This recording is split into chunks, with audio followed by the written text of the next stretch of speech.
ಎಲ್ರಿಗೂ ನಮಸ್ಕಾರ. ನಾನು ಇವತ್ತಿನ ವಿಡಿಯೋದಲ್ಲಿ ಖಾರ ಚಟ್ನಿ ಹೇಗೆ ಮಾಡೋದು ಅನ್ನೋದನ್ನ ತೋರಿಸ್ತಾ ಇದ್ದೀನಿ. ಈ ಚಟ್ನಿ ಇಡ್ಲಿ, ದೋಸೆ, ಚಪಾತಿ ಎಲ್ಲದಕ್ಕೂ ಈ ಕಾಂಬಿನೇಷನ್ ತುಂಬ ಚೆನ್ನಾಗಿರುತ್ತೆ. ಈಗ ಪ್ಯಾನ್ಗೆ ಎಣ್ಣೆ ಹಾಕ್ಕೊಳ್ತಾ ಇದ್ದೀನಿ.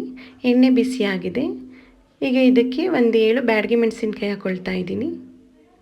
ಹಾಗೆ 1 ಇಂಚಷ್ಟು ಶುಂಠಿ, 1-2 ಬಿಡಿಸಿರೋ ಅಂಥ ಬೆಳ್ಳುಳ್ಳಿ ಹೆಸಳನ್ನು ಸೇರಿಸ್ಕೊಂಡು ಫ್ರೈ ಮಾಡ್ಕೊಳ್ತಾ ಇದ್ದೀನಿ. ಈ ರೀತಿ ಮೀಡಿಯಮ್ ಫ್ಲೇಮಲ್ಲಿ ಚೆನ್ನಾಗಿ ಫ್ರೈ ಮಾಡ್ಕೊಳ್ಳೋಣ. ಈಗ ಸ್ವಲ್ಪ ಫ್ರೈ ಆದಮೇಲೆ ನಾನಿಲ್ಲಿ 2 ಈರುಳ್ಳಿ ತೊಗೊಂಡಿದ್ದೀನಿ. ಇದು ಮೀಡಿಯಮ್ ಸೈಜಲ್ಲಿ ದಪ್ಪದಾಗಿ ಹೆಚ್ಚಿಟ್ಕೊಂಡು ಹಾಕ್ಕೊಳ್ತಾ ಇದ್ದೀನಿ. ಈಗ ಇದನ್ನೆಲ್ಲ ಚೆನ್ನಾಗಿ ಫ್ರೈ ಮಾಡ್ಕೊಳ್ಳೋಣ. ಈ ರೀತಿ ಚೆನ್ನಾಗಿ ಫ್ರೈ ಆಗ್ತಾ ಇರುತ್ತೆ. ಈಗ ನೋಡಿ, ಈಗ ಫ್ರೈ ಆಗಿದೆ.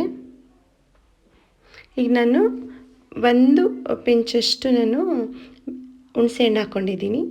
ಹಾಗೆ 1 ಸ್ಪೂನಷ್ಟು ಜೀರಿಗೆ, 1/2 ಸ್ಪೂನ್ ಮೆಣಸು ಹಾಕ್ಕೊಳ್ತಾ ಇದ್ದೀನಿ.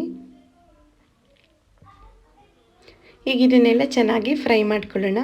ನೀವು ಆಯಿಲ್ ಕಡಿಮೆ ಬೇಕಂತ ಅಂದರೆ ನೀವು ಇನ್ನೊಂದು ಸ್ವಲ್ಪ ಕಡಿಮೆ ಯೂಸ್ ಮಾಡ್ಬೋದು.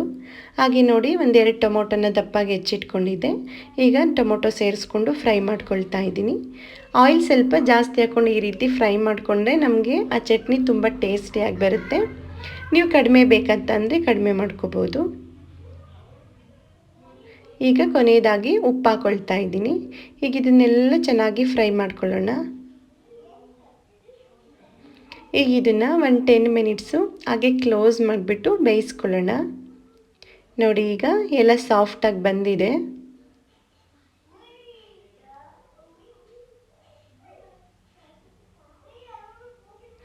ನೋಡಿ, ಈಗ ಫ್ರೈ ಆಗಿದೆ ಮುಕ್ಕಾಲು ಭಾಗ. ಈಗ 1 ಸ್ಪೂನಷ್ಟು ನಾನು ಖಾರದ ಪುಡಿ ಸೇರಿಸ್ಕೊಂಡು ಮತ್ತೆ ಫ್ರೈ ಮಾಡ್ಕೊಳ್ತಾ ಇದ್ದೀನಿ.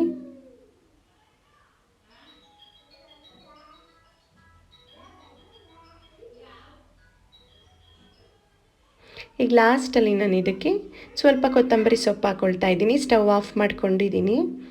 ಈಗ ಇದನ್ನೇ ಚೆನ್ನಾಗಿ ಮಿಕ್ಸ್ ಮಾಡಿಕೊಂಡು ತಣ್ಣಗಾಗೋದಕ್ಕೆ ಇಟ್ಕೊಳ್ಳೋಣ.